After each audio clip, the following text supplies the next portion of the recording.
This week on the program, with everything on our minds this week, Neanderthal thinking, theater of the mask, and systemic racism, let's not forget the real question on our minds today. Why won't any of you dumb bastards clap for my man, Joey B, President-elect? Later, a cop saves a life by literally lifting a car. A Jeopardy contestant gets called a racist for a hand gesture. And finally, Bill Gates scams a pretty little blonde out of $2,000. Your emergency exit is right this way. This exit is for emergencies only. Cheers. Yeah. This is episode 205. Today is May 21st, 2021. We're broadcasting live from K-Brand Studio in our floating tin can. Far above the world.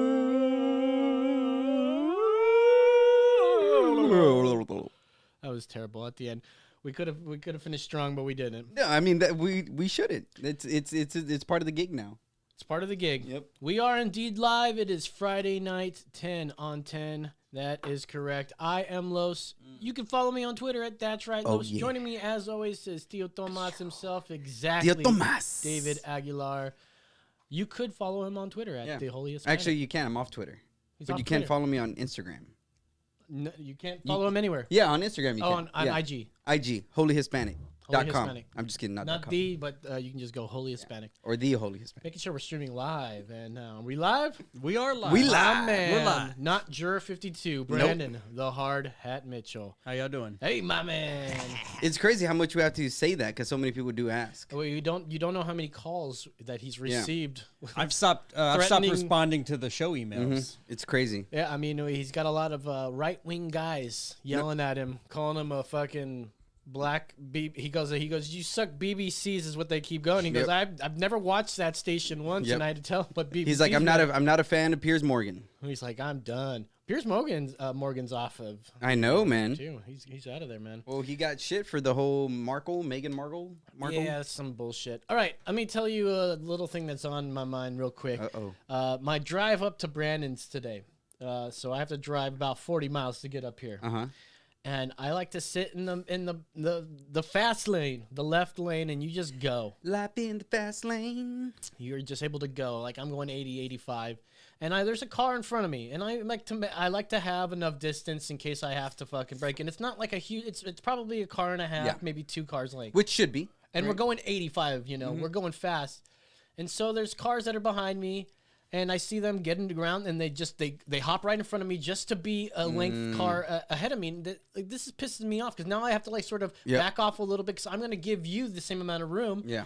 And why can't you just chill there? Yeah. And so about a few miles up there, this kept happening. I was like, what the fuck is wrong with everybody driving today? I'm not... People kept cutting you off? They didn't cut me off. It's just they're tired of sitting behind me, but I'm chilling. And trust me, if there's no car in front of me and there's people behind me, I get out of the way so that they can go. Same, yeah. But I'm like, there's nowhere to fucking go. Yeah. You're going to get one car ahead of me, and that's it. And big whoop.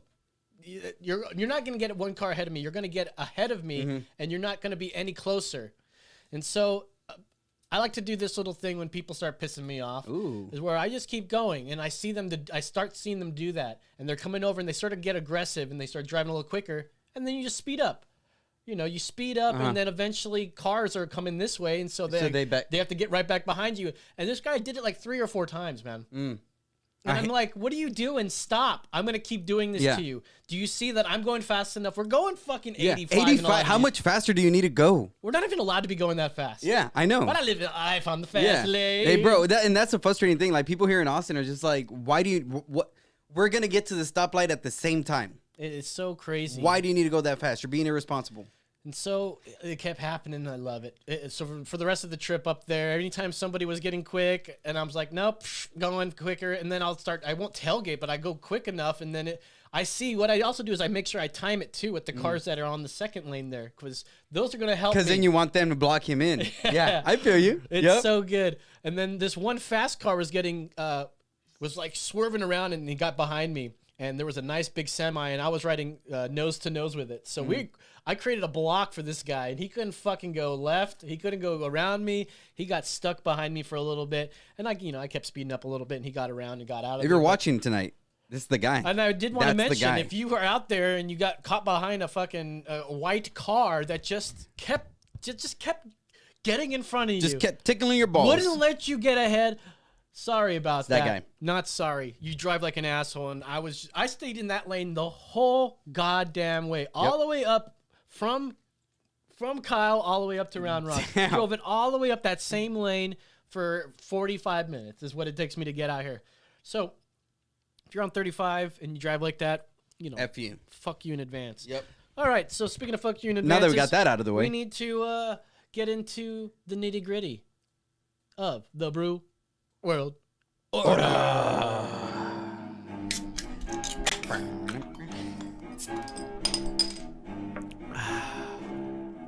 It's the brew world. Hit me with the bass. All right, little technical glitch. Oh, there Yeah, you go. you know, it That's did the that- remix. It did that last week too That's with the bonsai. Does that sometimes. That's the remix right there. That's a 2021 remix. We may made that have- in the lab We before may we have came. to figure out something. We got a new logo for it, anyways. We might as well yeah. redo it. We got both of those things. to Yeah, redo. we got a merch now with the new logos on there, so Sweet. check that out. I want to see the T-shirt, that purple one. Would they be able? You know what? You should make a little triangle behind it, like an old retro '80s triangle. 'Cause it already kind of looks retro '80s. It just needs that poppin' Yeah. triangle behind it. You Yeah. know, kind of framing it all. That's sort of crooked. Go for it. Why not? I think we should do like a 90s boy band cover shoot and then make t-shirts out of that. We'll go to the beach or something. We can go to fucking Galveston. we do a libertarian show. That's ridiculous. What are you talking about? People want to see that. If they want to see it, they can see it. Why not? Who am I to say no? I know. People All want right. to see it. We've got today on the Brew World Order by Revolver Brewing, we've got Blood and Honey Citrus. Now, yes, we've had Blood and Honey, and it did not do well. Nope. But this time, this is the Blonde Ale Citrus version. Yes. It is a blonde ale brewed with blood orange, Texas honey, and bright hops. And we've already had opportunity to drink it and think about what our answers would be on a scale of 1 to 10. How would you rate this, Brandon, the Hard Hat Mitchell? Go. I tried to keep an open mind with this brew coming in. Uh-huh. Was never impressed with the blood and can honey. I say this? I always think about you when I get beer because I'm Yep. an automatic IPA guy. Yeah. And I know you don't like IPA, so I always try to find a good middle ground of like because I know Lowe's has a very wide palate. Yeah. Right. And I know, and I have a pretty wide palate. So when I go for beers, I'm like, okay, I know like a hop range. Yeah. And then because I don't like to go, I like going really hoppy. Yeah. So then I always try to choose a good middle ground for the road. That's not a bad idea. But however, don't let that limit you because, the idea is we want to try just a True. broad spectrum of beers. I'm guaranteed to at least drink one. No matter how hoppy it is. I'm going to down one Yeah, no matter at what. least one. This one, however, get a nice picture shot of it. I'm probably only guaranteed one, not necessarily because of its hoppiness. The flavors are just kind of weird. Yeah. There's a spice, like a clove or something that just doesn't belong. I'm not digging it. So I've got to give this, man, probably the lowest one thus far, maybe a 3. Ooh, that is pretty low. Wow. Well, What do you think? at first it was a little bit too like perfumey, a little bit too much. It tasted like almost like soap, like when it was like at its peak coolness level. Now that it's hit kind of room temperature, I'm getting a lot of the citrusy, a lot of the orange peel. I'm getting a lot of that like sweet honey, which is good, but I hate that I had to wait this long to experience it. So I'm gonna give it like a 5, but I think it would taste better with like some sort of food. Of course. Well, that's not what the Brew World Order is Yeah. all about. So, I'll give it 5. That's right. you know, you're right, because when I first drank this, it was nice and cold, and it didn't have the orange Character. flavor. Yeah, there was no character. in And it. then I took a nice big sip of it just there, and I really got a lot of the blood orange. It tasted. I can still taste the orange peel bitterness that's lingering. But Yeah, I can definitely taste the honey, and I think that's what it is. It's the combination of the honey and the orange together, with the peel of the orange. You know, like I think this would be much better if we didn't have so much like bitter orange and hop back there. You know, and so I'm not really liking the flavor. It's not bright. They try to make it sound like it's we got bright hop in it, and it's like I don't think that that's the case at all. So that being said, I'm going to give this a solid 5. Oh, that's right. that's what I'm talking about, man. At least we agree on that. It's a solid beer. It's got okay flavor, but I don't think it's one of my favorites, and not enough to earn a spot in the tournament. I'm thinking, especially after that brutal 3, which brings us down to about a 4.5. I think altogether. All right, that was this week's Brew World Order.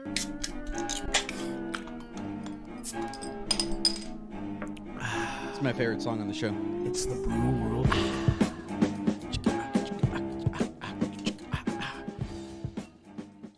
Like I said I'm earlier- gonna let me a little taste. Like I said earlier, it is Friday night. We are live. It's as live as you can possibly be. We're not edited. We don't selectively edit. Nope. We're not like Project Veritas. We're not like CNN. You know why you got to ruin it with CNN? Like Project Veritas obviously doesn't. Yeah, but well, I mean they do. I mean they do, but they're not. They don't practice deceptive. They see the Disinformation. deceptive part now. Anyways, you know CNN does. Yeah. Because Project Veritas. Do you hear all the is shit done they're it. getting into right now? Yeah, of course. I keep up Fucking with Cuomo. With Cuomo. Yeah. What James O'Keefe released something? No, like Cuomo's getting into shit because Right, because of CM.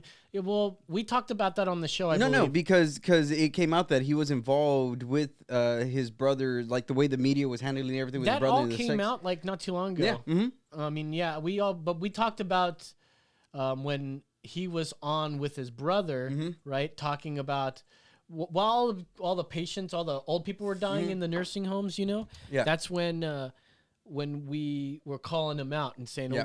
Cuomo's doing this and that, and he's on his brother's show, and The he's Q-tip. just, Q-tip. He's like, here, it's for the big double barrel shotgun of a nose you have, brother. Just laughing it up while people are dying. Laughing it up. What about the old people? Who killed the old peoples, Joe? Listen, Who killed the old people, Joe? frankly, I think it's bigly. It's terrible. It's not great. I hate it. Gross. People dying is never great. Chris Cuomo. Some people call him Fredo. It's not me. I've never said that. But you know, he's a piece of shit. Where were we here? What were we talking about? Cuomo getting in Oh, trouble. the CNN. Yeah, of course. Anyways, You know, that's fuck CNN. we talked about it, how he was able to do that, but then he goes on and talks about how, you know, he's my brother. I love him, you know, and I can't cover him. Yep. But I can't cover anything negative. But of course they covered it when it was positive. Well, and it just recently was released that he was in cahoots with his brother and his brother's team to kind of talk about how to handle the whole sex scandal. Well, if thing. anyone knows about sexual allegations, Exactly. it's my man So- Fredo so Cuomo. people are getting mad at CNN because it's like, why aren't you firing this guy? This guy obviously lied. He doesn't care about his journalistic integrity. So why don't you get rid of him? And CNN is not saying shit. Right. And, well, See, but here in the emergency exit, you Yes. fucking get the truth, baby. You get the Well. truth raw and uncut. We raw dog it here. We ain't putting on no rubbers. I know. Sometimes when I tell the truth too much, it gets us into trouble. I just see Brandon laughing. Fucking, yeah. We don't want to get into any more fights with any more podcasts is all. We're trying to keep the peace around here, man. We're two peaceful guys, man. Why do people get mad at us? I don't know. We're pretty fucking cool, dude. All right, so there's a lot to talk about today, and I think we'll just get this one out of the way first here because this is in racism, in our little category of racism. Sorry, everybody. But this one is an odd one, and I've talked to so many people about how dumb it is to believe that this thing is a white supremacist gesture. And I'm talking about the OK symbol, this guy right here. Oh shit, are we gonna get... Apparently, this makes a W and a P, and of course, this is like an old 4chan bit to get people to troll. The trolling has never been at an all-time high as it was during Trump's presidency, and how the right were just so good at just making people go nutty, go triggering. Yeah, they're just dropping little shit for people to get mad about. I mean, trigger warning. I think isn't that something that just like recently came out too? Yeah. The word triggering as of that, like, oh, it's triggered me, and sorry, it's triggered, but Well, and it first started as a psychological term. yeah, don't let it trigger you. Exactly. It only came out because the scientists came out with the reason why people were so nutty Yep, about him. yep, it was, exactly. what is that disease called? TDS, I think. yes, TDS. yes. TDS. Tiny dick syndrome. Uh, Because the people on the left have tiny dicks. oh no, that's just ad hominems there. And you need Well, to take I it mean- easy. I will not stand for it. But anyways, what I wanted to get into is this whole crazy bit that this OK symbol is white supremacist, and that any sort of white person or someone with white skin apparently looks white. So White skin. someone with white skin, real light skin. He's got real Kind light of skin looks like Joe. and does one of these. It means he's just flashing his white power. Look at that. I'm so blatantly racist. I want to show everybody in the world how racist I am. Look. Wow. I want to show you, like, Wow. at all times. Trump was throwing it up the whole time and we missed it. No, and people will point out to, what about those pictures of like army people, or when Oh, they're all in yeah. the groups and they're all doing this upside down. Yeah. And we go, have you never like watched the circle game or played the Yeah. circle game before? And I don't know how that would work for like a picture. I think it sounds like a cop out, but people think, oh, that's their signal. Yeah, exactly. So that brings us to this Jeopardy episode here. I don't know what the date is on this. This happened May 16th. This yeah. was written about by the terrible New York Times, but we don't just show you news from all the right-wing sources. Yeah. We got to show you stuff because at times New York Times can tell the truth. I mean, Even though they're in New York. for the most part here. And so this comes from the New York Times, the media equation. I'll take white supremacist hand gestures for 1,000. Give me that one, Bob. How hundreds of Jeopardy contestants talk themselves into a baseless conspiracy theory. All right. And so this is by Ben Smith, published May 16th. All right. And updated the 18th. Uh-oh. What they update? It is an ironclad rule of the private Facebook group of past Jeopardy contestants that nobody post about that night's episode before 11 p.m. Eastern Time to avoid spoiling the show for the West Coast viewers. So the moderators of the group waited until 11 p.m. sharp on April 27th to reassure the roughly 2,800 fellow members, because that's a lot of people, Yeah. 28, I almost believe that there, that they had a crisis in hand. They had seen a contestant that night's show, big white guy, the red tie, obviously Republican. It has to be. Looks like Donald Trump, Kelly Donahue, probably also a Probably Nazi. related. Probably related. Kelly, Donald Donahue. Hey. Donahue. Yeah, come on. Kelly Donahue made an odd gesture with 3 fingers of his right hand. Wow. Based on the evidence we've seen being bandied about everywhere, this is a real possibility. He was given either a white power or a 3%er hand gesture. What's the 3%er? A 3%er. I think that's Black Hebrew Israelites or Muslims or something like that. What is that? Oh no, those are the 5%ers. 3%er. What is it? 3%ers also styled 3%ers, 3 blah, blah, blah, blah. The group advocates gun ownerships and resistance to the U.S. federal government. Oh, well, that's not too bad. Still wouldn't want to get in fight with them.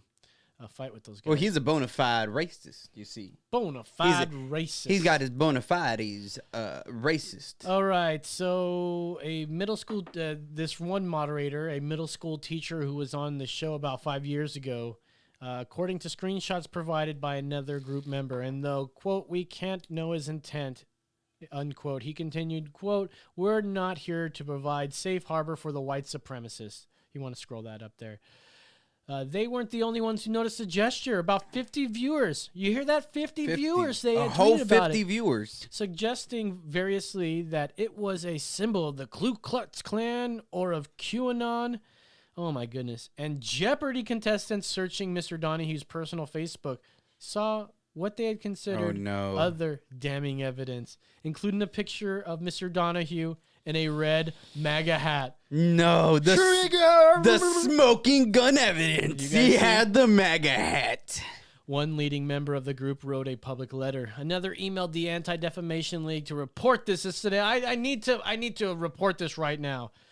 The full 595 former contestants eventually signed on to the final draft of the letter, asking why Jeopardy hasn't edited out the moment.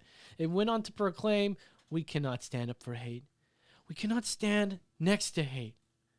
We cannot stand on stage with something that looks like hate." You know how that that's how the liberals get talked down to by the Democrats. They imagine that the liberals and the Democrats that vote for the politicians are just like kids, 5 years old. And then they're like the adults that have to go down and talk to them like they're babies. We cannot put their hand on the shoulder. Hey, we listen. cannot stand up for hate. No. We cannot stand next to hate. But, you know, it's funny because these same people didn't say shit when Biden got inaugurated and those racist flags were hanging behind him, right? The American flags that they were so mad about when it was Trump's White House. It was Trump's flags. Yep. Trump bought them, I think. Obviously, right? He's a racist. He invented the flag, I think. Their statement received wide coverage, particularly in Massachusetts. Because that's where a lot of the Jeopardy viewers are from. I guess they got a lot of time to sit around and do nothing. Doing not a damn thing. Not a damn. They're from Nada, Massachusetts. Massachusetts, Massachusetts, where Mr. Donahue works as a bank examiner for the state government, and the CBS local news called it a quote a social media plus firestorm. I'd say it would be a special media firestorm too. Yeah. Why not? A headline on the fact-checking website Snopes got much less attention. No Jeopardy champ Kelly Donahue didn't make the white power hand gesture. Come on, folks, you idiots. End quote. Mr. Donahue's turn in the barrel is hardly a new story. In America, everyone gets to be the main character for 15 minutes. They call that 15 minutes of fame. I often hesitate to write about these stories because each is about something different, about deep injustice being brought to light, or an innocent person harassed by the trolls, or a random person's minor sin. Often the argument is really about keeping things in proportion. I just want to get to the stuff here. Okay, so Mr. Donahue's three fingers, Snopes pointed out, symbolize the number 3. And you want to go down to those pictures there. After his first victory, he waved one finger. After the second victory, he raised 2. He showed 3 after he won his third. And somehow there are people that still think that this is a racist symbol. An idiot. I think that comes to show that when you look hard enough for racism, you're gonna find it. Yeah, exactly. As with anything else. Anything else. Yeah. And it's funny because it's, you know, those are the same people who look at the Trump supporters and call them a conspiracy theorist for everything that they may believe, but they don't want to be called conspiracy theorists for the Russiagate they peddle. They don't want to be called conspiracy theorists for believing this stupid shit. Well, right? To yeah. them, this is like, again, this. Oh, look, he's wearing a MAGA hat, smoking gun. That's all the evidence we need. all, yeah. He's a Trump supporter. He's wearing a red tie. Look at those fingers. He's a fucking racist. And that's what conspiracy theories do to you, man. It makes you, right? And this is like everybody, you're Mr. Alex Jones supporter. Right? Fuck y'all. But this is the thing, right? Fuck y'all. People, It's true, but fuck y'all. no, but people look at this and right, they're looking for a boogeyman. And even though he doesn't exist, Ben they're Shapiro calls it a creating him. bogeyman. Yeah, then they're creating it in their own imagination. And what happens? These people are the ones who wake up with anxiety and stress and depression and all this shit. Why? Because the media makes them look for a boogeyman that does not exist. A bogeyman. A bogeyman. Yeah. A burger man. Yeah, please say it right. All right, I'm just trying to look at the... Do we have any comments? Nothing? Nobody's trying to say Not that. really. Well, Chris Odom saying, he says, I've become public enemy number 1. I'm an older white evangelical conservative male. Wow. Really? Yeah. Shout out Chris. He's been tuning in the last couple weeks. We got Alata Cruz saying he's not watching. So good for him. All right. Anyways, what do you guys think about this story? The number is down below. You know, that old song. You know, The Thing. You know, The Thing. We need to just have that as a bump. You know, you got the, come on, man. We also should get the, Come on, man. You know, There you go. You know The Thing. We also got that face swap app, so we're gonna. You know, make yeah, videos with that and soon, and too. even with Chris, you know, one thing, and it kind of goes into the whole fucking Israel shit. But the thing that people dislike about Israel and America, it is our Christian values. It is what the West has become because of the evangelical mindset. And what people are hating right now, it really is just the evangelical Western rational mindset. People do not want rationality anymore. They don't want reason. They're just standing for emotions, for nature, because that's what's been peddled so much in the media, has been naturalism. You know what I mean? Like, I don't know if you understand that argument. Like, why don't you tell it to me? Well, I'm not saying, what I'm saying is what has happened is in our modern culture, we have been peddling naturalism as the only means of doing science, right? The only thing you can believe in is what the science can prove. That's naturalism. What Christians believe, or what evangelical or even more religious people believe, is supernaturalism, right? There's this supernatural world that things happen that we can't explain, right? Before the show, we were talking about miracles. And miracles happen in a supernatural world, but in a natural world, they don't. And that's what's going on right now, is that people, especially people who are against the Western culture, the Western mindset, rationality, and again, Israel and the Jews and all that, is because they hate there is this speaking of an intelligence that is outside of humanity, which makes it supernatural, which makes it a metanatural. It's against the natural world. And so what they're trying to do is silence those things because we live in a naturalistic society. What do you hear all the time in the news? Follow the science. To science. Yeah, follow the science. What does that mean? Follow to science. Follow the naturalist's outcome of the things that happen, but never interject supernaturalism. Yes. I was thinking about what you're talking about. They don't know what we were talking about, but I was just having fun with him about magicians, miracles. I did record it, so it might be a midweek bonus cast. But I did want to mention about, like, if somebody thinks a miracle happened, like let's say I do a magic trick and a miracle happened for somebody, or they think it was, and I play it off as it was. Did a miracle happen? Maybe. Yeah, the answer is yes. I would say no. Because we have two different definitions of what the word miracle means. But I believe that a miracle may take place in that person. If they end up believing in miracles, then maybe miracles may happen for that person. What happens if I impregnate somebody without their knowledge and then tell them that that's rape? I know, but I'm telling you, like, there's a scenario where this happens, right? Like they're asleep and you impregnate them. But, you may not do anything but, like, just, like, turkey based. I mean, that's the least you could do, right? I mean... I'm not saying that. I'm not trying to say that I've done this. Well, anything that is penetration is rape. Okay. What if you're just, like, able to squeeze it from the outside and go inside? And anyways, I don't want to think about the logistics. I don't want to think about the logistics. But let's say that happened. And someone played off the fact that, well, no, I didn't. I swear to God, I didn't do anything. Right? They can swear all they want and say that they do, but then she's pregnant, and I swear to you, I didn't do it. She doesn't. Ask her. So Go ahead, ask her. Are you telling me Joseph turkey-based Mary, and they just faked the whole pregnancy and said it was a miracle? Well, somebody did. It wasn't Joseph, because Joseph was pissed off at the fact that was. she was pregnant. So it must have been like someone that was close to the family that was like sort of into Mary. And think about that. Think about how that, right? Because so many people argue Jesus' birth because it was like, oh, it wasn't a miracle. They just didn't know that how babies were born. I've had so many people argue that. I'm like, then why would Joseph get mad? If he didn't know that babies came from having sex and impregnating somebody, then why would he get mad? They know. Exactly. That's what I'm saying. They knew. Hey, go down to this link over here, because you talked about the Jews. And the Jews. This one doesn't really have much to do with it, but it has something to do with Geraldo and Dan Bongino. Dude, fucking Geraldo's like weird now. He's cool. I think he's like great, but he gets so fucking heated in this because they're talking about it, and I think Geraldo's on the Palestine side for some reason, right? And so Hannity and Bongino are sort of like ganging up on him, and he's just had it. Like he's like he's really pissed off. But he's like, have you ever been there? Anyways, let's just watch it. Look at this mustache, by the way. I know, for real.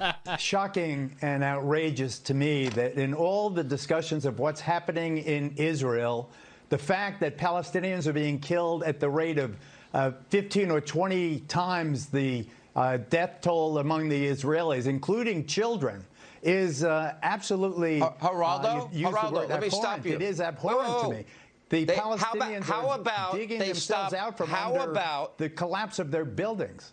How about the terrorist organization Hamas stop firing those rockets from hospitals and schools and densely populated areas? Why don't we? Because they're the ones that fired first. If American City got hurt, it would be all America, all hands on deck. And if innocent people die, you blame the people that start the war. There are dozens of Palestinian children dead. There are dozens of Palestinian children dead. And whose fault is that? With fault is that? ammunition provided to Israel by the United States without even a demand for a ceasefire. Whose fault I is demand that? a ceasefire. I demand that Israel win the war. Israel needs to win the war against terrorism and terrorists that are firing rockets at their people. Dan Bongino. Let's kill all these children. Dan. Geraldo, you do this every time. This is such garbage, and I'm really getting sick of it. You play this emotional game with the audience and use your position of responsibility to put out misinformation and stop BS. attacking you did it me, on the punk. police thing. Address the issue. Do you have the guts to address the issue and not address? This is not about me. You didn't come on this show to attack me. You came on the show to talk about the issue. Because again, do you have a point about the issue? Your position of a Can you like this bickering going on? Bro, this is good though. This is like, where else do you see this shit? CNN doesn't do this because they kiss each other's ass. At least Fox has people on that can discuss. I wouldn't know. I don't watch CNN. They may do that. I watch CNN, bro. I try to get all the circles. Sure you do. I try to hit bingo. But boy, is Geraldo just pissed off. Bro, he's turning more orange. He's looking like Trump right now. Bongino is just, he's stone cold right now. He's just like, bro. It's like, are you kidding me? And you know what? They're sort of right. I'm with Israel on this issue because is it not true that they're shooting rockets from Gaza, like from like buildings that house people, you know? And is it not true? Also true that Israel is able to call these like buildings before they bomb it and say, listen, you need to get out. And the ones that stay behind are like they're staying behind. They're extremists, right? And so it also makes sense finally that Hamas would like this to happen, where their people die, children die, so that they can go, look what Israel did. Like, this is why we need to wipe them off, you know, from the river to the sea. Wasn't there like a phone call released, right, of Israel, of somebody from Israel calling them, and they were like, no, because we want to show how evil you are. And it's like, no, we're trying to get you out. We want to get the kids out. We want to get everybody out before we bomb it, because we're trying to tell them that we will go to war because we need to defend our country. We need to defend our people. You know what I mean? And they're saying, well, go ahead and kill us, because if you kill us, then we get to show how evil you are. That's like psychotic thinking, dude. Aren't the Israelites the like indigenous people of that land? Like, it's imagine if that happened here in America. And what side those people would take. And what has happened here in America, and what does everybody bitch about? What does everybody say? Well, America's a racist country. Why? Well, because we did that to the Indians. So America's racist because we did that to the Indians, but now the Palestinians are trying to do that to the Jews, and that's okay.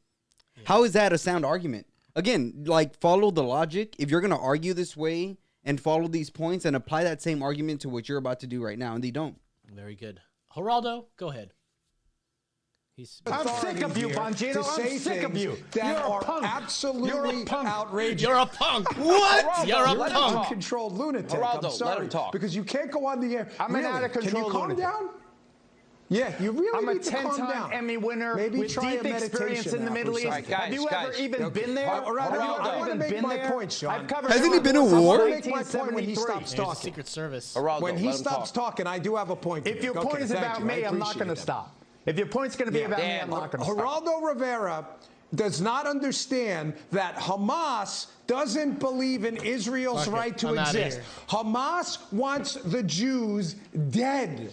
And what does he do? The same thing with the police issue. He makes this an emotional thing, and he says the Palestinian I can't see children. you. I can't of hear course you. we care about Palestinian children. You know the way we save Palestinian children is we incentivize the terror group Hamas to not fire rockets indiscriminately into Israel, and it would stop immediately. Pause real Your quick. debate on There's another good point that I heard earlier in the week about how they basically use children as body shield, like human shields, right? You know, like the fucking guns and like imagine this. They've got the human in their arms and they're shooting pop pop pop pop, right? Figuratively, because the people they're holding them by keeping them in the house. Yeah. Pop pop pop pop. And then Israel's like, what do I fucking do? What do I do? And so many times those kids are trained to pretend to be victims.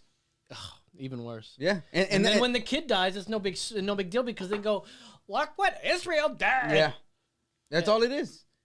And from what I understand, and they'll say, the people on the left will say, oh, it's an apartheid state. Like, what are you talking about? The Palestinians are able to live free in Israel. Yeah. Well, you know where Jews can't live free? They can't even go pray at their most holiest of sites. No. Like their most holy, it's actually the third most holiest for the Muslims, right? But for the Jews, it's the number one site. And they can't even go there to pray. They have to do it secret or else they get fucking booted out. They even get caught if they're like trying to do it on their phones. Ben Shapiro said, I've done it. I had to go there. I went there and fucking tried to pretend like I was on my phone. And I said, look, that's my Tim Pool. Look. Now look, my friends, look. Come on, guys. No, I'm Ben Shapiro, and this is the Ben Shapiro Show. And how the fuck do you go from Tim Pool to Ben Shapiro? They're both the same guys. Bro, you know what I've noticed? Like, I haven't been watching a lot of YouTube lately, but I got to watch Tim Pool today, and I was like, this fool is beginning to sound more like Alex Jones every day. Yeah, he really got a red pill. Have you seen the video where you see him that he's got some legs, he can skate? Oh yeah, bro, that dude skates like really well. I mean, not really well, but enough. I mean, better than me. It was this video that said Tim Pool's massive pool or massive skate. He built a pretty dope little skate area. Got a caller on. We got a caller on the line. All right, let's see what we got here. Caller, you're on the air. Caller, we can hear you. Can you hear us? Hello? Hey. We can hear you.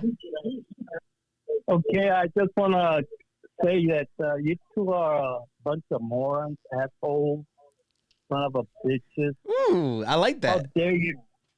Yeah, you like that. Yeah, bro, come on. What else you got? Asshole. Hold up. Go ahead. Why? Man, I hate you guys. I really do, man. I don't know why you're allowed on TV anyway. You're morons, man. But you're probably right. We like you. We love you. But okay. Well, hey, some people are not. Hey, bro.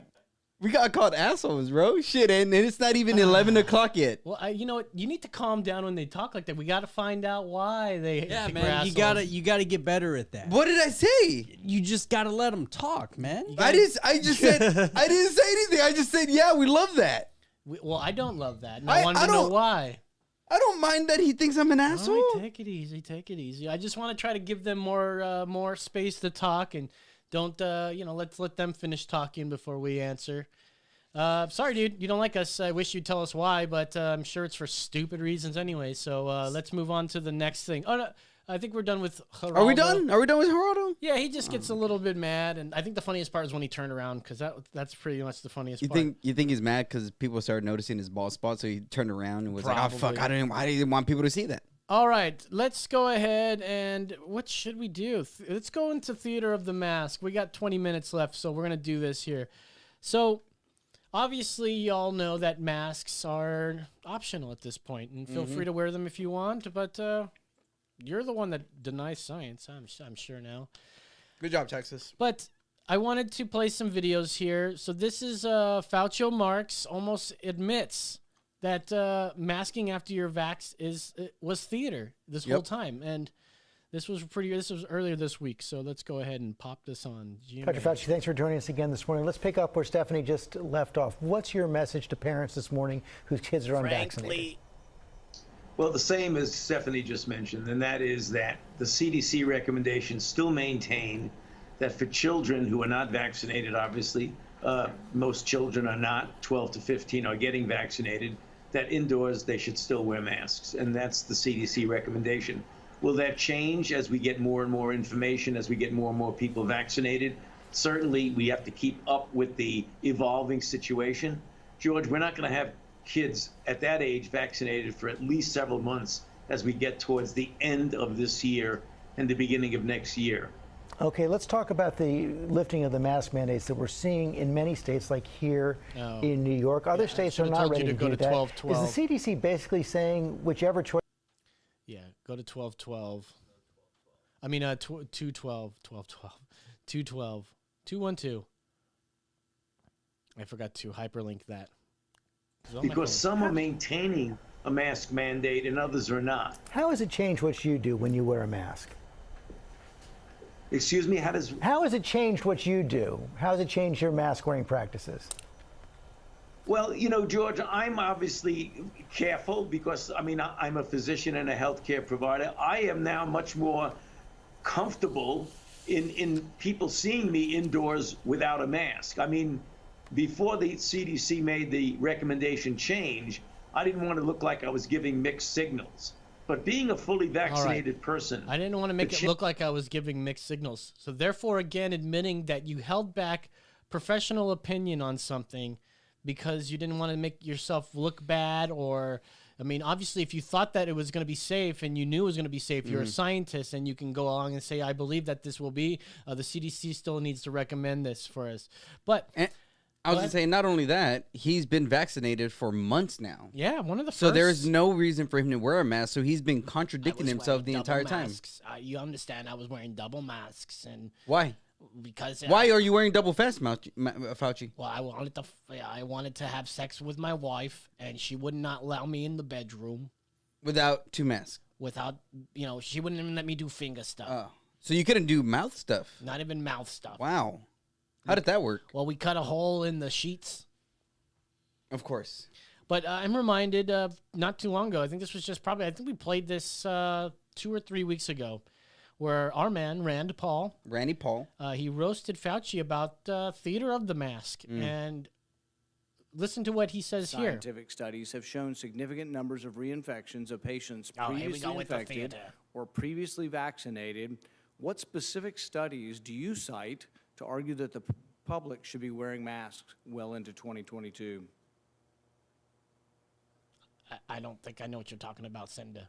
I'm not sure I understand the connection of what you're saying about masks and reinfection. We're talking about people who have never been infected before. You're telling everybody to wear a mask, whether they've had an infection or a vaccine. What I'm saying is they have immunity, and everybody agrees they have immunity. What studies do you have that people that have had the vaccine or have had the infection are spreading the infection? If we're not spreading the infection, isn't it just theater? No, it's not. not. The vaccine and you're wearing 2 masks. Isn't that theater? No, that's not. Here we go again with the theater. Let's get down to the facts. Okay, the studies that you quote from Crotty. He's going to lay down some law over here, but he doesn't really. No. I mean, that's what he said. There it goes. It's not theater, but what do you call it when you obviously you knew what it was going to be? You were theater. You said you didn't want to go against what the CDC would say. So therefore you held back opinion. You held back professional, something that we should all have known. But because we're all looking towards you, and the CDC would probably take, I mean, you're a scientist, you're the head of a part of a organization. I mean, come on. And so is Rand Paul, right? Rand Paul's a scientist. He knows what he's talking about. Yeah, he's a doctor, yeah. He knows what he's talking about. It's not like he's questioning it out of his ass. This goes back to the mask, original thing back in the mask a year ago, when he said, oh, they just, make people feel safe, which this is what he's talking about. So basically, Rand Paul is saying, well, you just admitted a year ago that it just makes people feel safe. It's theater. But now you're saying it's not theater. And then now you're saying again, well, I didn't want to go back on that. So it's hard to take this guy seriously. I mean, and it must be hard to be Fauci. Now, as much as we make fun of him and think he's a jackass, but like he's the head of an organization. Like he's like basically like the spokesperson for this thing. And he has to take all the fucking guff. He can't make this person. It's like a press secretary. Yeah. He's basically a press secretary. That's it for that there. So let's go to the next one here. And this is Aunt Nancy, our homegirl Aunt Nancy. And this we all love Nancy. We're still on the theme of theater of the mask theater here. Now, Aunt Nancy wants to clarify the rules on the House floor here. And we should definitely... That's... We were just on that one. The next one down. Aunt Nancy. Sorry. Nancy. Aunt Nancy. So she's on the house floor, and she just wanted to tell everybody teeth are clacking, as Ben Shapiro would say, clack, clack, clack, clack. She just wants to remind you. She's like the We don't have Joker. to go to 17 seconds on this one. Oh, no? No, that was the last clip.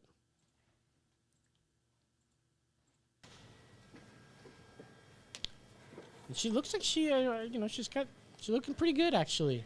The House will be in order. Look at her hair. Like she did her hair. No, look at her. face It looks like about she just certain finished having sex or standards of something in the back. decorum in the hall of the House. Members are reminded that the announced policies of January 4th, 2021, as updated on May 11th, remain in effect with respect to the wearing of masks. The chair will reiterate that members and staff are currently required to wear masks at all times in the hall of the House, except when a member has been recognized by the chair or when a member acting as chair is speaking. The chair reminds members that the House is following the guidance of the attending physician, who has stated that the present mask requirements and other guidelines remain unchanged in the hall of the House until all members and the floor staff are fully vaccinated. As you can That note out is here, the that advice. she is just laying down the law here. And then we have this next one, Rob Schneider. Get this fucking head off! Yeah. Cut this fucking head off! I mean, You can do it. He's been red pilled, and he's like, he's Has he really, really? Yeah, but he's really more against Nancy Pelosi more than anything because, he's like, I think he's in that district. He may live in that area, and he thinks that she does absolutely nothing, has done nothing for Wow. years. Way to go, Rob and- Snyder. Yeah, and he's red pilled for sure. But as you can see, this video coming up here, this is the chamber floors. I don't know if it's a chamber, but it's a press building, and nobody's wearing a mask. They're hugging. They're just shaking hands. There's not 6 feet apart Not 6 feet apart. or 3 feet apart. I mean, if you're going to like enforce rules or whatever, maybe you should start with yourself. Yeah. I think that was always the problem. Not the problem with Donald Trump. He never would enforce that the mask mandate. Right? He never asked you to do something that he wouldn't do himself. He left it all to the states. Like Yeah. a lot of times it should be that way. Okay. What do you guys think about that one? It's masks. Max, if you have to feel like you have to wear a mask for some place, I'm not judging anybody. But Rachel Maddow, she said something on her show about having to reprogram herself when she sees people without a Wow. mask. Like, I have to reprogram my mind to not think that this person is a threat Wow. and how they don't believe in science. Something to that nature, Wow. too. Like, I have to reprogram myself. Like, why did you even program yourself that in the first place? Because That's fucked up, dude. it wasn't that bad, Wow. right? Like Not very that's tolerant. That's another level of racism. Like maskism? Like what the you have a what is it called? A fear of people without mask? Is that going to be like a new ism? I don't know, but it seems like their anxiety over literally nothing is, Yeah. and there's some people like I'd have to talk to, and they're honestly like legitimately scared about the virus still, and it boggles my mind. I go, why? Like, why are you so scared? Why is it such a thing to be scared about right now? The percentage of death is higher if you get the COVID vaccine than if you I don't actually even get think COVID. it doesn't even matter about the stats at this point. Well, Like, no. we can throw stats at them all fucking day long, but they're Yeah, not, and I'm with you on that. But what I'm saying is, if we're gonna go right, because they want to say follow the science, follow this, follow that. Okay, fine. The statistics are worse if you get the COVID shot. So then, why get the fucking shot? well, because you can go back to normal. We got Chris chiming in. I mean- he's mask gnostic. Mass Gnostic. Chris. I'm gonna That's a steal. good one, buddy. I'm gonna steal that, Chris. That's You too good. son of a gun, man. You got me. All right, let's get into. We got about 10 minutes left, so I want to play these two clips here. We may have time for some more stuff after this. So we're definitely going to keep continuing on the other side where we've got clapping, you stupid bastards, and that's going to be a good one. But I want to keep on rolling with this train. The last few weeks, every week I've been playing a clip. Teacher. A teacher. We've been playing teachers, just being like, why? These aren't supposed to be heroes. These people are more heroes than policemen. Yeah. And you know what? Teacher unions and cop unions are very similar. Very, very similar. You know, they protect the bad ones. It's the unions. The unions are the worst. Yep. They protect the bad ones and they keep them working. And sometimes when they're this bad and they're teaching our children, they're yelling at them like this over what exactly? And we want to watch this real quick, and I want to get ready to pause it if you can here. I don't want to get sick and die. Pause. There's other Did anyone else notice her weight when she said that? I don't want to die. But she's worried about this airborne virus, which probably may not kill you if you get it. Although she probably does have a much bigger or higher chance because she is fat, morbidly obese. Fat ass bitch. She's a mean. fab. That's mean. Don't say fat. They're not fat. They're chubby. She's a heavy ass bitch. They're chubby. She's a big ass bitch. So anyways, she obviously doesn't care about her own health. So keep going on. people you can infect. But there's other people you can infect. Vaccinated. You know what? You're not a special person around here. You should hear about how everybody talks about you. You're a jerk. You're a jerk. Okay. And you need to have respect for other people in your life. I do. You're not a big man on campus. Whoa. God, oh, she is. Dude, isn't she's that huge? Isn't that literally what the media does? Because they cannot argue the facts. They attack the character of a person. Like, imagine if this was flu, like he had, or there's a thing of the flu going around, you know, like it happens every year, Every right? fucking year. And she goes, you could give it to someone else. Like, that's literally always been the issue forever. Yeah. And people die of all sorts of stuff. Her problem is shouldn't be so much COVID as it is obesity. Her fat ass. But these are teachers that we're showing every week, and the bad ones make the good ones look worse. Yeah. And so when you guys say all cops are bastards, I don't agree with that. All teachers are bastards. I don't agree that all teachers are bastards Yes, either. you just said that before the show. But what I do agree on is all cop unions are bastards. All teachers unions are bastards. Unions had their place, but right now they don't have a place, and all they do is they drive up prices and they are bullies. They're protecting the bad eggs. And so we're told a lot that teachers are heroes. They're heroes. They teach the young. Mm-hmm. You know, and that we had that ATAB a couple weeks ago where it was that Arabian looking professor, right? Yeah, the one with the kid. Yeah, and he was talking, and she was over here saying, "I have law enforcement as family." It's like, bitch, you ain't making your case, right? And she goes, "Well, cops don't, they're bastards. They're not heroes. They shouldn't be looked up to as heroes." And he goes, "Well, you literally call them for when you need help." She's like, "I wouldn't call them, dude. I wouldn't call them if someone had a gun on me. I wouldn't call the cops." If she really does have people in her family that are law enforcement, I would love to see that conversation with them of them being, "Bitch, what the fuck did you just say? I just saw you on the news. You calling me what?" And it's the same argument. It's like, well, I got black friends. I mean, people in my family are black. I got some black brothers. I got black friends. What do you mean? I'm not racist. And so conversely, when we're talking about how teachers are not heroes, let's show you what an actual hero looks like, which we're not even going to see them. It's webcams. Yep. And this is a deputy lifting a car to rescue a pinned woman. Oh my God. Let's go. I'm talking about my brother. One in Gloucester, it's flipped upside down. Motherfucker's deadlifted at least 1,000 pounds. Gets out of his car, and he jets over there. Is he under it? Now pause real quick. Could you imagine if this was that professor and she was like, "Excuse me, what are you doing here?" I know. I don't want to see you. We're more in danger when you're around. Can you just go ahead and leave? Yeah. Thank you. Mm-hmm. F. Go ahead. Gloucester, it's entrapment. That's a serious matter. Somebody's trapped. It's like, Gloucester, she's trapped under the vehicle. I can't get it off.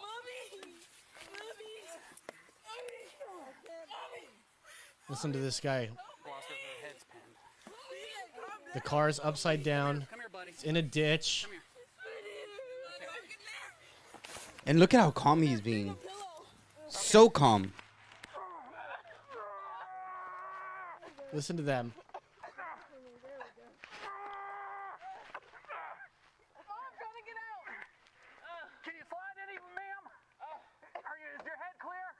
And that's it. That's what we have. Isn't that a crazy? Wow. Because you can't see him pushing it, but you hear him moving and grunting very hard, just fucking moving that thing. And was she alive afterwards? I don't know. I think that he did save her. Oh yeah. So the story is that it's not the first time he's saved people this guy's a straight up superhero. What? Yeah, man. So it's not the first time he did it. I don't know what the officer's name was. I wish we can pull it up. And only 17,000 views, man. Yeah, well, it deserves more. It only came out a couple of days ago. The Rageaholic. Well, yeah, I love the Rageaholic. That's Razor Fists, man. He just plays video games like on Friday, Saturday nights, and we should do that. He does like 3-4 hour streams playing video games, and just people call him not call him, but talk to him about politics and shit, and he's playing video games. We only got about 3 minutes left, so I wanted to play this old Golfing Joe video. It doesn't take very long, but if you want to go up here and, people were giving shit to Donald Trump for going golfing during a crisis, So this happened here. This is Joe Bobbin, who's golfing. Whoop! No way. There he is, my old Joey B. Pulls back, swings, boink, up. Where the hell did that go? Yeah, shit. I don't know where that ball went. I'm gonna give him another ball. Yeah, and now scroll down through the different things and watch. There'll be like a Donald Trump one, and how sweet his fucking swing is, man. Let's see. Oh, come on, man. You're making fun of a geriatric. Come on. Oh yeah, people with that joke. How embarrassing. What? Biden plays golf? I thought that was a no-no. Oh, the swing was... here's a Donald Trump fucking swing. I'm sure MAGA Biden, this shit. Bang! That got me thinking. I was thinking, wouldn't it be cool if Donald Trump and Biden, played a round of golf together, That's how they just get all the current living presidents to play a fucking round. Bro. That would be it. You know what? Trump should be, look... Let's break the tie. Let's have a golf off. And what if him and Biden played golf and fucking Joe Rogan moderated it and whoever fucking won is the president? Come on, did I just figure this shit out? Why would they play golf? Why don't we just have them go in the octagon and Joe Rogan commentate? Because first of all, I don't know how long that would last. I think golfing would be better because... What if we lived in a society that was like that? Would we want the person who's the most strongest and can fight everybody in a tournament? You have to fight a tournament to become the president every year or every 4 years because it takes a lot out of you. We only got about an hour, about a minute left here, guys. But wouldn't that be cool, man? That'd be pretty cool. Well, fucking either Terry Crews or The Rock is gonna be the fucking president, and Terry Crews was already the president in what's that movie? I don't know. Idiocracy? Never watched it. Moronocracy? Idiocracy? Mormonocracy? Could be too. Thank you guys for watching. We're going to keep on going on the other side. Stay tuned if you're watching on YouTube and Facebook. Otherwise, if you've seen us on Channel 10, we are on YouTube and Facebook. You could find us.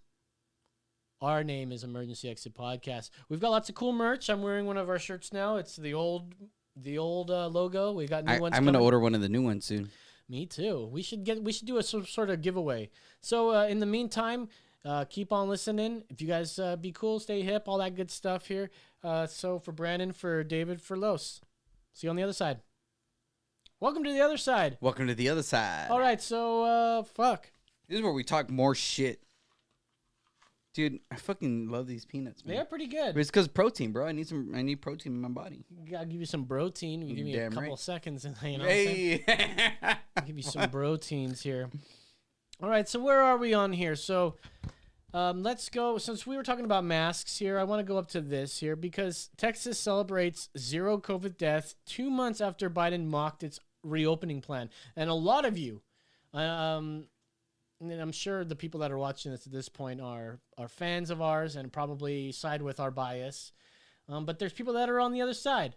Not the other side of this show, but you know what I mean. And you know who you are. If you posted things that said, oh, here comes the third wave, this is a bad idea, and especially if you were Joe Biden, who called it Neanderthal thinking. Yep. And lo and behold, Texas celebrates 0 COVID deaths 2 months after Biden mocked its reopening plan. Come on, man. Well, you should do better. Do better there, Come on, man. This is from Tim Pierce from thedailywire.com. And we'll read this real quick. Republican Texas Governor Greg Abbott celebrated several milestones in his state's fight against COVID-19 on Sunday, highlighting Texas's progress months after President Joe Biden had mocked the state's reopening strategy as, oh, look, man, this Neanderthal thinking. Abbott said in a tweet, today we report blah, blah, blah, 0 deaths, fucking fewest COVID cases in 13 months, lowest 7-day positivity rate, lowest COVID hospitalizations in 11 months. Thanks, Texans. And so you scroll down some more and we'll see that Ricky Gervais there is pretty sweet, man. Early March, he does not bow down to council culture. No, not at all. He does not. In early March, those are the dangerous ones to the left. They keep them from getting into TV shows. He hasn't been anywhere lately. Biden mocked Texas and Mississippi, both run by Republican governors and legislatures, for lifting mask mandates and legislatures for lifting the mandates. You guys know we talked about it. He said it was a big mistake. Look, man, come on. I hope everybody realizes now that these masks make a difference. It's like I said when they talk to you like a little child. Yeah. Make a difference.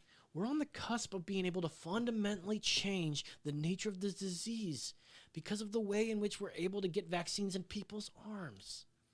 We've been able to move that all the way up to the end of May to have enough for every American to get every adult American to get a shot. Come on, man. Come on, man. Come on, man. We may have enough for every American to get every adult American to get a shot. Oh, so he's not including immigrants. No, he does not want that. Huh? I wonder why. I wonder if the left has picked up on that and attacked him on. I wonder why. The last thing we need is Neanderthal thinking that in the meantime everything's fine. Take off your mask. Forget it. It still matters. It's critical. Fuck off. And so, you know who else got into it? And you want to go to that next link here.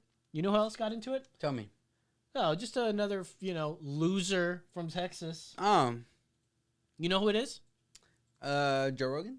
No, he's not from Texas. We're talking about my man. Oh, no. Beta. Fucking pothead smoking Beta boy? a dork. Fucking pedophile? What? No. Have you seen the shit he's written? Beto O'Rourke mocked for calling Texas reopening a death warrant, slamming GOP as a death cult after Texas records no COVID deaths by Ian Haysworth of the Daily Wire. Can this guy just get one win? It's just so bad. Look at the picture. What kind of photo is that? We're gonna go this high. What's up with his hand? It looks fake. Let's see. On March 2nd, 2021, blah, blah, blah. We read all this. Everything. I also ended the statewide mandate. Everything is open, said Governor Greg Abbott. Go down. Can I just say this? I'm so happy to be a fucking Texan, dude. Like, born and motherfucking raised in the greatest state that's ever fucking existed in the history of mankind.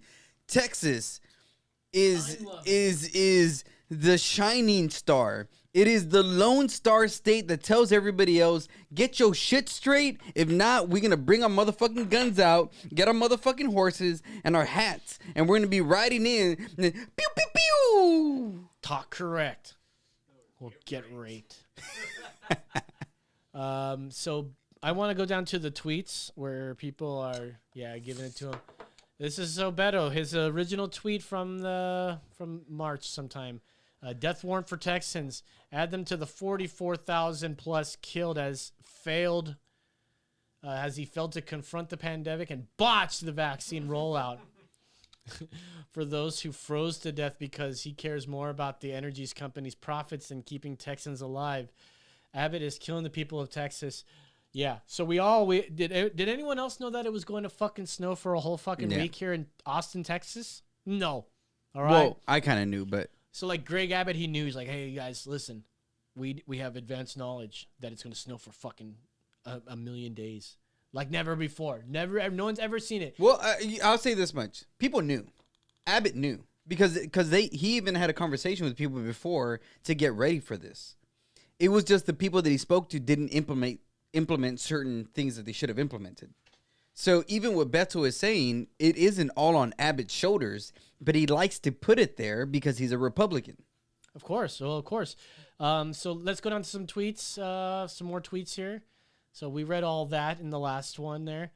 And so we'll go to the next one where it will be Beto's retweeted by Matt Walsh, by my buddy Matt Walsh here. Any update on the death warrant for Texans? Are they all dead or yet or what? Keep going down. So everyone's just retweeting this and going, how's this going? Just amazing work there, Beto. Yeah. 0 coronavirus deaths. Swing and a miss. Emily says, will Beto ever get a win? Poor Beto. God, it must suck to be him. Just getting... Good call, bro. Good call, bro. Keep going. What else we got? That's about it. We got more. When things from the past come back to haunt you. I'm glad they keep those tweets up. Dude. So that we can see how And that's shitty the other thing. You got to keep these people fucking accountable, man. Like, we don't forget. Like, they think that we're stupid, that we're not going to remember this shit. All right, so let's go to the systemic racism before we get into the final bit of local news and clap, you stupid bastards. But we're going to go to actual systemic racism is right here in front of us. And it's not exactly where we've been told. And I've been saying this for a long time. We watched that teacher that was... berating. Not berate. Well, yeah, we did see that a second ago. But we talked about last week where we showed the video of the woman, or not the woman, but the teacher who had the white kids walking in double file line. Oh, yeah. And we're teaching them about what it was like to be a slave. You know, that's racism that comes straight from academia. It comes straight from the system itself. Mm-hmm. You know, the system that is teaching our children. When you talk about systemic racism, I want to see actual proof. Yeah. Because this is where I'm seeing actual proof of it. And here's another example of it. Chicago Mayor Lori Lightfoot says, I'm only granting one-on-one interviews to journalists of color. Wow. Now she's her 2-year inauguration is coming up. She's in Niger.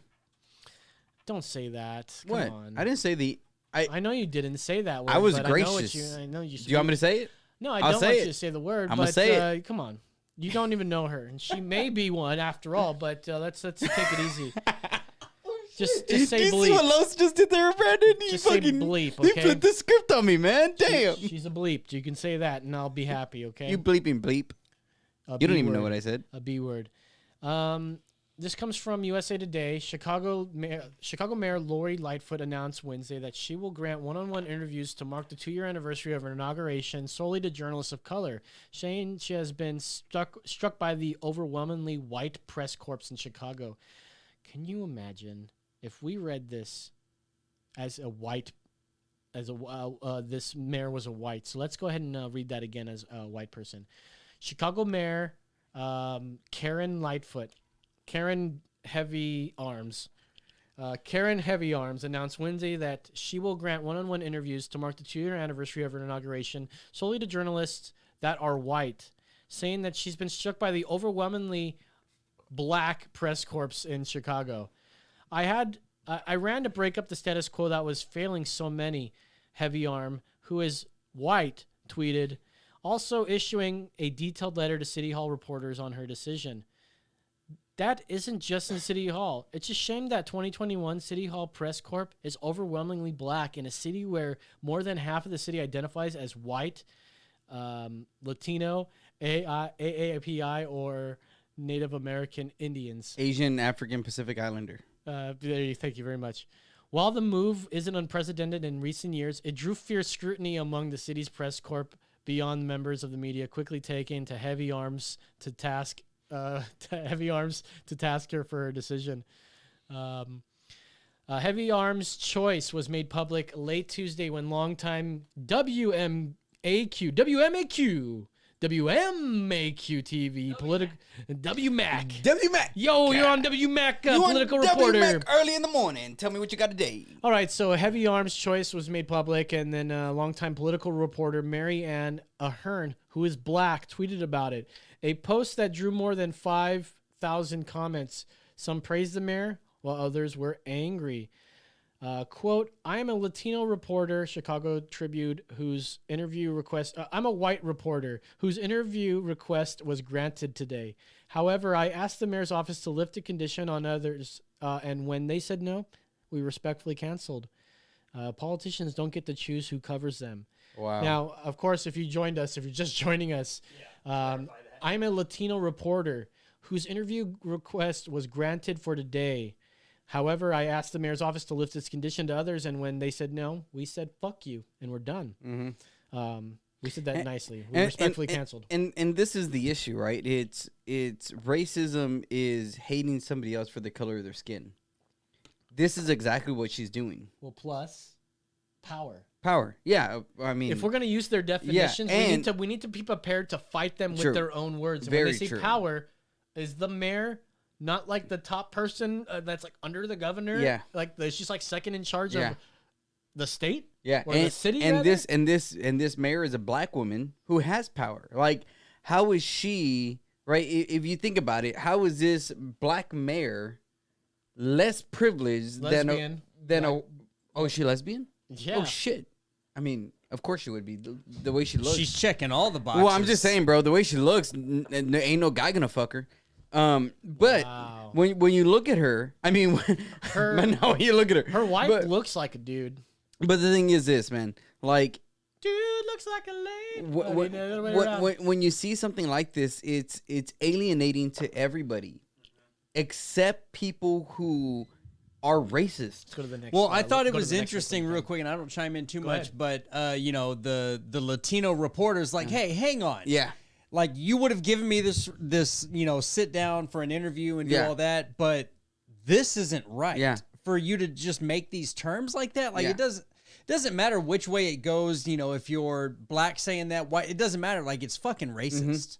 And it's not funny that it's a Latino reporter, because Trump had some of the highest black and Latino voters this year. Yeah. So it isn't a coincidence. It's because Latinos are saying, yo, like, even me, when I heard about this, I was like, peace out, Chris. Yeah. So when I heard about this, I was kind of like, could we ask for an interview? Because we could try. We're ethnic. I mean, you're Hispanic. I'm Hispanic. He's Asian. He's right. Asian? Would you call yourself Asian? That's good. He's Mexican Asian, of the right? Pacific. He's you know, he's APF. He's Mexican of the Pacific. Well, what is it? AAPF or AAPI? Yeah, he's AAPI. AAPI. He's AAPI. Yeah. So you know, we could just fucking sneak our way in. I mean, that's a shoe-in at that point. Yeah. Let's do it. What were you guys talking about? Sorry, I was looking at the comments. But what are you guys talking about? I'm sorry. Let's go to the next link here. But you were talking about, like, this is racism. This is racism. Yeah. This is racism. When we want to see examples of racism, just people saying their words, like, this is purely racism. When you exclude people of a race based on their race, on the color of their skin, how is that not defined as racism? Especially when it comes from a mayor, someone of power. Yes. Position of power is the term. Yep. Position of power. POPs. And she's like, I don't know if she's a bottom, a Or power peepees. bottom, or I don't know what position. She's a vocal top. She's a fucking a pegger for sure. Well, you know, if she's a lesbo, they got a scissor, so there's no top or bottom. They There's don't just scissor, bro. That's like a myth. They peg.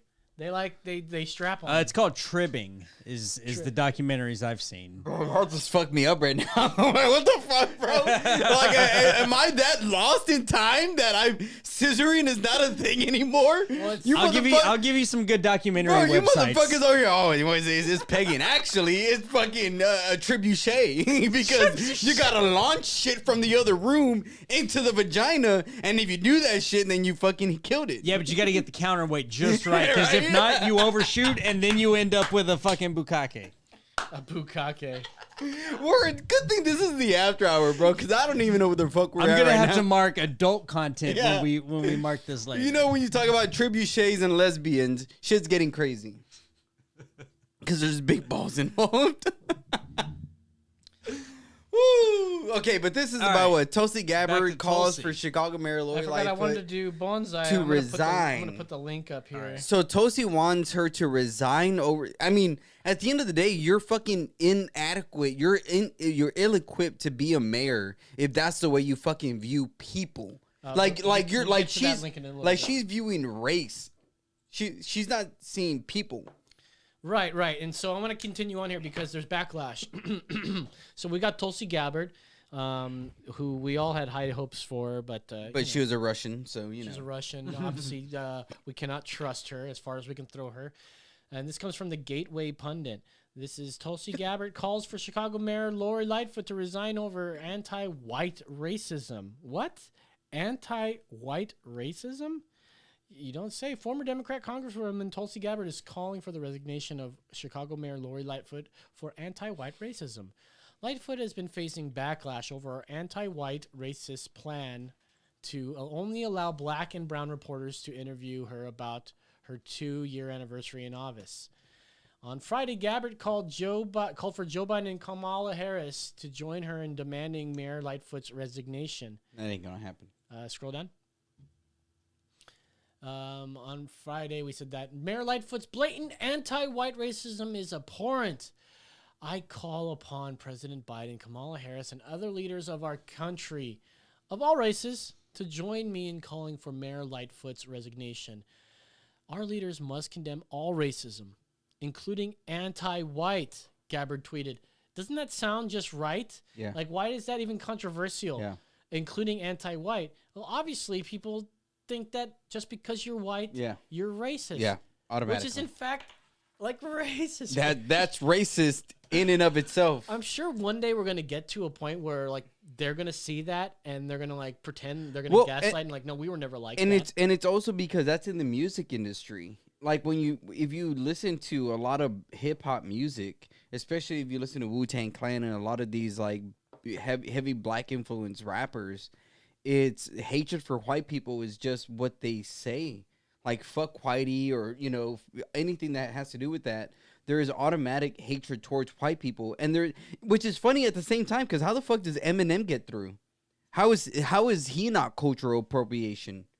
Right? Like he embodied black culture and nobody's getting mad at him. So what makes him somebody who's the exception? I believe I think he has gotten some backlash. He just doesn't give a fuck. Well, and I mean, he should get backlash from everybody because he's talked about gays, trans, he's talked about what about the Beastie Boys? People didn't like the rappers didn't like Beastie Boys because it was Vanilla Ice. People didn't like Vanilla Ice. Mm-hmm. Which Elvis. They have the right. They have a right. Well, I think a line in one of Eminem's songs is that he's the next person to do black culture better than Elvis or some the way he pieces it all together.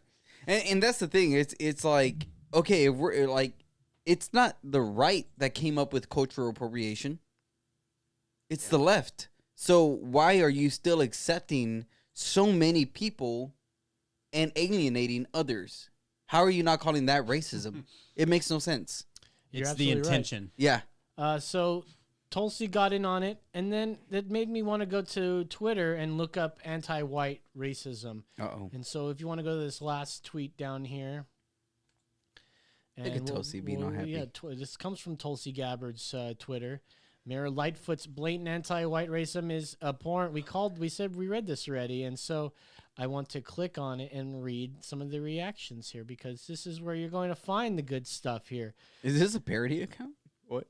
No, it's she's not a blue check mark. I wonder why. I wonder why too here. So we got mustard account. Racism against white people is seriously not an actual thing. Oh my fucking god! I think it looks like it's a meme. But I don't. It's a Wario meme. It's a Wario meme. See, but read it again. Racism against white people is seriously not an actual fucking thing. Like, how did you click on her actual tweet? I don't know what I'm supposed to click on. Click on that. I guess you're there. So yeah, roll down. Yeah. Is this a parody it's a Wario meme, but it's weird because what it says is that you cannot be racist against white people. It's almost like saying if you kill a white person, it's not murder. Like, just because the person is white, the sin or the action does not count. Is it murder? Well, but it was a white person, so it's not really murder. Is it racism? Well, it's a white person. It's not really racism. That's the thinking. Your shoes, madam. Anyways, there's this is just one of several examples. What I'm seeing here is different than what you're seeing there, which is I think is because you're not logged in to any account. But this says this comes from this guy. You are ridiculous. The Chicago press pool has vast numbers of white reporters. Giving reporters of color opportunities is not only positive, it's important. White press voices have been the standard in journalism and interviews. Creating a new standard isn't anti-white. No, you're right. But what's wrong with saying that? Why do they even have to say that? See, their racism is up front, which I guess you can agree. Meanwhile, the racism that they fight against is hidden. You know, it's written into everybody. Yeah. But their racism is out and about because obviously we don't believe it's racism. There's that meme there. Racism against white people is seriously not an actual thing. Oh my fucking God. I don't know if it's real or not, or if that guy's trolling or not. Heads exploding 3, 2, 1. This is not very aloha for you, Mrs. Gabbard. Being against racism is aloha as it gets. Pay attention to me. Thank you. The Democrats don't deserve you. You can have the windbag. People are just so what are you gonna? Well, and this is the other thing, man. Tweet at Tulsi Gabbard. Well, this is the other thing. What does Twitter do? Twitter fucking looks at. It's been removing so many Republican people and so many right-leaning people, and it's been promoting more of left mindset. So of course, a lot of these are going to be more leftist because they've alienated all the right people who are on Twitter. Those people usually go to Minds or they go to other social media accounts. All right, so before we get into anything else, I wanted to just run you guys down through my bonsai garden. It's changing all the time. It's growing, ever growing. And so let's do a little bit of bonsai with Los while we cool down from politics for a moment. You want sound on it? No sound on there. But do I get my intro? No intro? Oh, shit. I totally forgot about it. That's the most important part. Yeah, my fault. This is, you just go and pause that. This is Bonsai with Brandon and Los and this guy.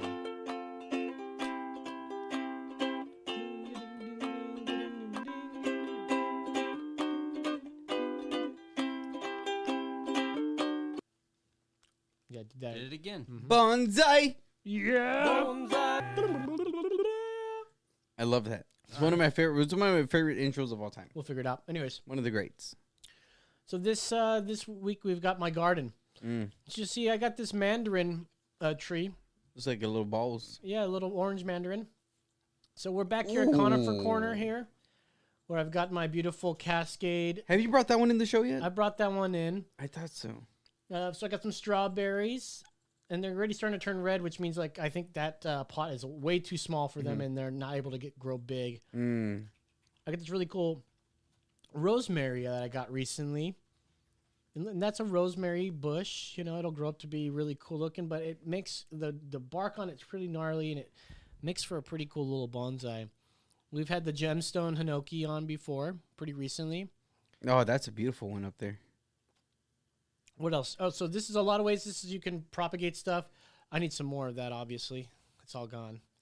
But that insect remedy, I am fighting aphids like crazy. A quick little project from Home Depot. I picked up this juniper and gave it a quick little prune. I didn't really do much with it, but juniper. Still looking for a nice front for it. Crepe myrtle still hasn't popped out from spring yet. Here is a sweet little golden mop hinoki. We saw this guy last week. That's my big bald cypress. Just loving it. There's my that's Steve Williams, my weather station. Was that a wind chime? No, that's my weather station. What? Yeah, we call him Steve Williams. So here's my bald cypress grouping. And you see I cut some of these things off and put them in there, and they're growing, but the rest of the trees just didn't come back. And they should be way back by now. Bastards. What else do we got here? We've got, this is a Gruria occidentalis. I think that's how you say it. This is from Seed, a Pride of Barbados. Not doing so great, but it's doing all right. Got the Texas Quince, Scarlet Quince, double trunk, looking sweet. Got a little bird. He needs to sit up. I think he fell off a bit. It's a pomegranate, dwarf pomegranate tree. All of these have been on the show, believe it or not. This one hasn't. That's a not a hibiscus, a lantana. Lantana Ridge. Lantana. This guy's been on here. This is the blood tree. Pretty cool. Pretty cute. Look at this little guy. Hey, what's up, guys? What's he looking at? I'm just, staring at this plant over here. He's looking at this plant over here. Oh. This is the geometry tree. We've had this on the show, and I thought this was dying, and it came right back. Came back. All new green growth. It's going to pop. Well, it's going to pop. So summertime's going to be good for it. This here's a maple that died. Right there, we got some willows. We got more lantanas to the right of that. The Dallas red, where they got two colors, as you can see. Look at that. They've got yellow and red. Isn't that pretty? Focus. There we go. Can you believe that comes from my camera, my cell phone camera? Yeah, of course. You have a nice phone. They got nice ones. That's a bougainvillea. That's a two-species bougainvillea. I put two of them together to see what would happen. And this here is a ficus, narrow-leaf ficus. Got a blueberry on the right. There's some ficus other ones. There's rain trees. Here is the cascading fukin tree. Ooh, the fukin tree. We need some more neem oil. All out. I guess got a bunch of empty bottles around. There's the big rain tree, man. This is gorgeous. My big, probably one of my two. I only have two really big trees, and it's the rain tree, and we saw earlier the bald cypress. I love that plant. The holder that it's in. The pot, right? Yeah, the pot. There you go. Ain't that something? Yeah. Huh? Classic. All right, getting through the rest of these really fast here, and then we've got the variegated boxwood with the little dog. I think he sees there's a squirrel up there, and he hasn't moved since. Oh, shit. He's waiting for that squirrel to come. He's got to come down to get some food eventually. It's sometime. So I picked all these from the forest. Those are American elms. This is a gardenia. These are all would be good to put on the show. I don't want to bring these things on there. They got green, and they just don't show up on the green screen. So until we get a blue screen, I'm not going to really try to bring too many plants in. It just doesn't look right because we got a green screen. So those are little flower buds. They look like they may have something on it, but I don't think that's any bugs. Here's an American elm seedling that I pulled from the forest, and it finally started growing a lot, and I was able to wire it up. There's a hibiscus that's getting all wired up. We got the ficus narrowleaf root cutting, fucking fired up. And then we've got my boy right here. That's my fucking Texas lilac. This is pretty sweet. And I think I accidentally pressed the button to stop the recording right there. Was that weed over there? Oh, no. You know what? And that's funny that you say that because it looks like weed. I remember having these trees in California, and they look just like freaking weeds. But of course they're not because they grow these big, powerful purple buds plumes. that you just take off and then you smoke. And you don't just take them off the tree. You gotta let them dry for like a week before you can smoke any weed. You know that? Obviously, you've never grown weed I've before. never. I don't even know what weed is. All right, so let's go through. Okay, now you know what? Google Docs will autocorrect gender words. Oh, 1984. Do you guys want to talk about? Yeah, let's just go through. Let's just try it a little bit. Oh, you want to look at that one? Yeah, let's see what's going on. Oh, yeah. So I found this ad. I found this article, and I thought it was interesting. I found it was on revolver.news, but this said like 1984. Google, and so Google Docs gets social justice update, auto-correcting to gender-neutral and politically correct language, correcting as you type. And apparently this is, I don't know when it's going to roll out. Nobody really knows, but it's said to be changing words like mailman to mail carrier and chairman to chairperson automatically. And if you ever use Google Docs, which we do in this show, I don't think it actually works yet, does it? Because it hasn't gone through yet, and they haven't expanded to the next thing. And I thought that was interesting. I don't really care much because I'm just gonna, go back and correct it. But I wonder if they start seeing that you do that enough that they'll prompt you to like lock you out or something. It's unclear if reports if the new thing will be opt in or opt out. Google determines. Yeah, here's a real key sentence: is what Google determines to be offensive language. Yeah. Right. Yep. Yep. That's So- kind of scary. And again, when you have so many people who use Google and will, there's so many times where, you go through autocorrect and you're just kind of like, whatever, fuck it. Like, correct it to whatever you want. And Google will automatically correct shit for you. And if you don't notice it, it's kind of like, whatever, I don't care. But to Google, because you continue to accept that language, it thinks it's okay. Example. Developers are instructed to replace crazy with baffling, dummy variable with placeholder variable, and final sanity check with final check for completeness and clarity. What? I feel like people are so offended by like just the side of things nowadays. It's so crazy. They're like truly the Puritans without any actual morals, Yeah, you know? exactly. They have nowhere to go from. Like what's the problem that you guys have to make everything so damn pure and it's so crazy. You're Puritans and it's stupid. But it's like, and even with that, at least the Puritans had something to argue against. These people don't, because if you ask them why, they would say, we believe in nothing. Well, no, they say because it just doesn't feel right. It just sounds bad, or they automatically go to just the sensation or the feeling of something. But how facts don't care about your feelings. And it's like, how are you going to argue feelings when feelings are different for every single person? You're right, and that's the problem that they just don't seem to understand, and I don't know how we'll ever get to it. But can you go up to clap, you stupid bastard? Wait, let's finish this up, and then I want to do the final Bill Gates thing. Finally. Okay, but first we'll go into this here. So there was all this crazy outrage back in September of 2020 where Trump, supposedly called people that die in wars like losers. Like, he didn't want to go to the cemetery because... he thought, why would I go to a graveyard, a bunch of losers? He used to, and this was all just according to... And it was anonymous. Yeah, exactly. They're anonymous sources. So, of course, if you want to find some answers, you got to go to the proper fact checkers like Snopes.com. And Snopes.com writes, Trump denies calling U.S. war dead losers and suckers. The allegation sourced anonymously in The Atlantic described multiple offensive comments by the president toward fallen and captured U.S. service members. And essentially it's just going to say unnamed sources, and then it was backed up by another publication, and they had 2 unnamed sources.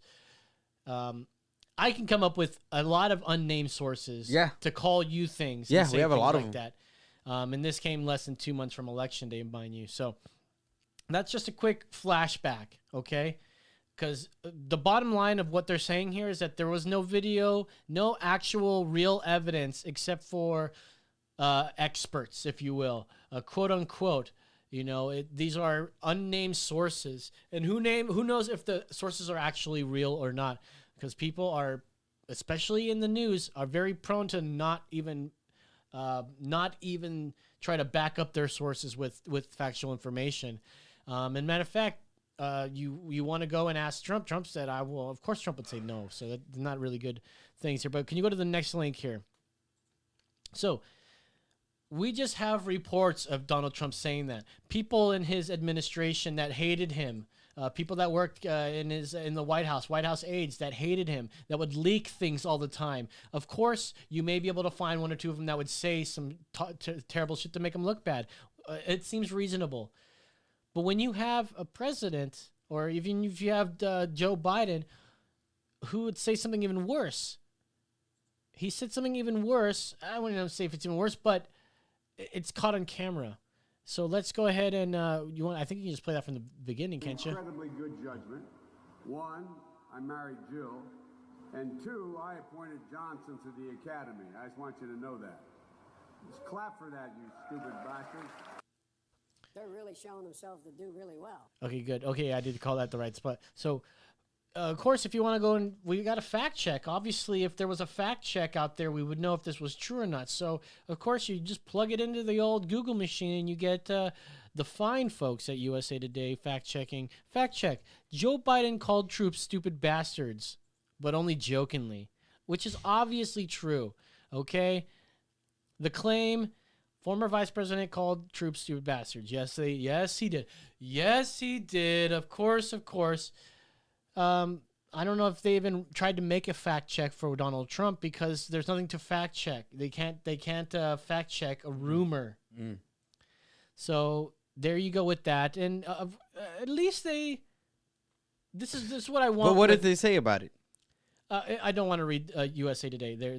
We've read this. We've actually read these in the past because we talked about him saying "stupid bastards." We talked about this. So that being all said, okay, let's go. Here's the context too. Like nobody's inspired by the guy. Yeah. When he says things and he's like, "Hey, clap, you stupid bastards," it's clear that he's not inspiring them and they're falling asleep. And he's like, "God dang it! Like, why can't I get to these kids?" And so now we'll catch this. All this is caught on camera, him saying these things. And so let's watch this again. It's the same exact thing that happens. Let's more recent. Yeah. How the Coast Guard is, quote, the hard nucleus around the Navy forms in times of war. You're a really dull class. I mean, come on, man. Is the sun getting to you? Come on, man. I would think you'd have an opportunity when I say that about the Navy to clap, but being here together, I can only assume that. So that's a quote that you may have heard in the past. If you want to get to the next one ready here. He said something about the Navy is the nucleus that forms around blah, blah, blah. It's just your delivery is really bad because you probably didn't read it beforehand and try to get the context. But this is something that I think all presidents actually say to this class or whatever whenever they're, it's some Navy Coast Guard thing, right? And they go there and they probably say this last and everyone's supposed to give you a good clap and everyone was falling asleep, the old Sleepy Joe speech, and he said the same thing that gets every president that said it before him gets a good clap, and he was expecting that because it probably said hold for claps, right? He's like, man, you guys are real dull, aren't you, stupid bastards? So I wanted to do a flashback here of a president that knows how to speak. Matter of fact, was only a year younger than Joe Biden is today. Wow. When he said this. So 77 years old. Here is Ronald Reagan. My Coast Guard aides have been excellent. One of them taught me that, and I quote, the Coast Guard is that hard nucleus about which the Navy forms in time of war.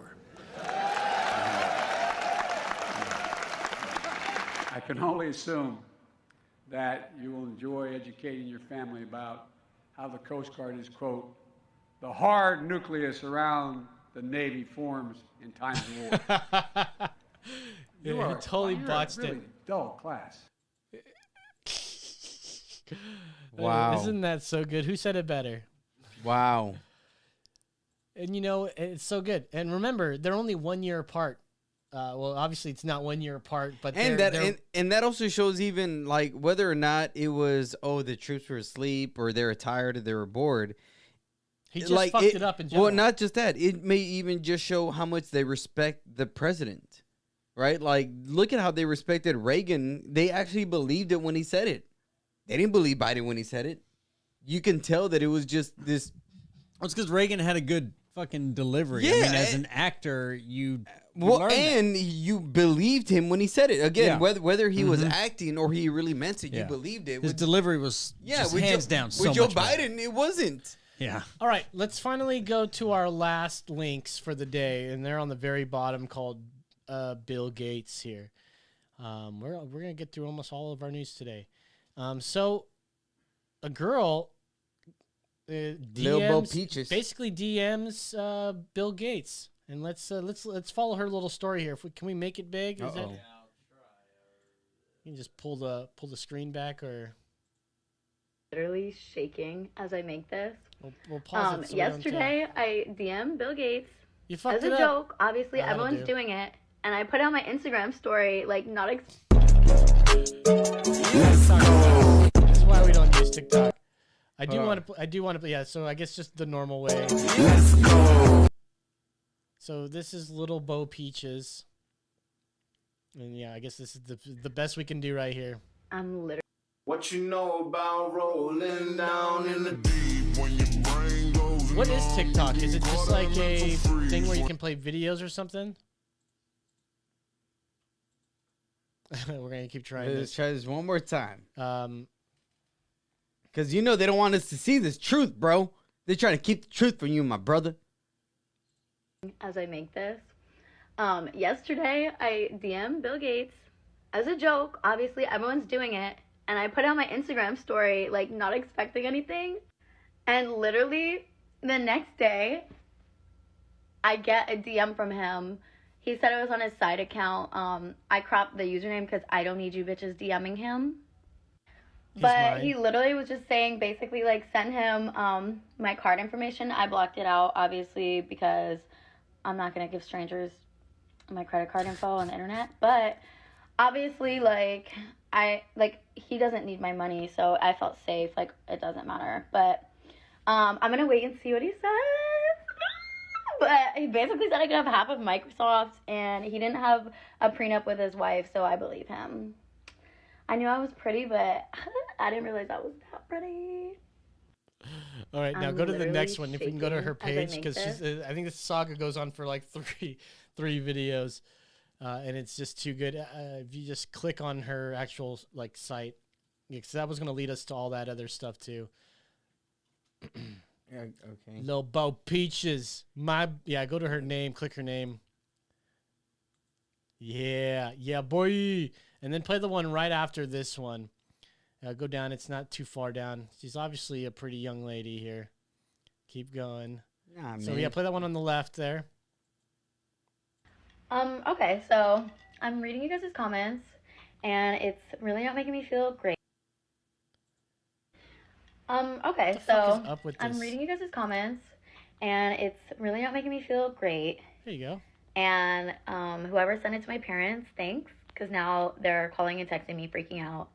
But, I mean, at the end of the day, I'm an adult, and I've been checking my bank statement. Damn, she's tatted and up. no money has come out. So, you guys can keep calling me stupid. That's fine. I've been called worse. And I'm just going to wait for a response. All right. Let's go to the okay, final so saga here. I'm I think you can just click on those arrows on the side there. Yeah, it goes to the other way. Yeah. The bottom right. Is this it? Yep, that's the one. This is terrible, man. You should have at least warned me. Negative woke 2. up. That's good. And I had a fraud alert on my bank. And I canceled my credit card, but the bank is saying that I'm going to be responsible for the money. That's it. So I just Bill Gates woke up, scammed her, bro. and I had a fraud alert on my. Yeah, she didn't want to. She's not gonna show her credit card. So I don't Damn. give my card number to strangers. Damn. All right, we're out here. Almost $3,000, Bill. What the fuck you doing, bro? Ain't that about Bro, it, it's bitch. because he's about to get that divorce. He has to get that cash coming in somehow to buy all that land. I just didn't understand her thought process. Like the richest man in the world, or one of the richest men in the world, needs your credit card information to fly you out. I'm going to give you some of Microsoft. All right, that's it. Thank you guys for watching. This has been another episode of Emergency Exit Podcast. If you like our content, that's sweet. Right on. But make sure you go on to emergencyexitpodcast.com. You can find all our merch, all our stuff there. Email us, drop us a line, give us a phone number. Give us a phone call. Leave us a message. But in the meantime, we'll see you guys next week with another episode. For Brennan the Hardhead Mitchell, for exactly David Aguilar, I'm saying Los is my name. And I'm saying be cool, stay hip, and that's right.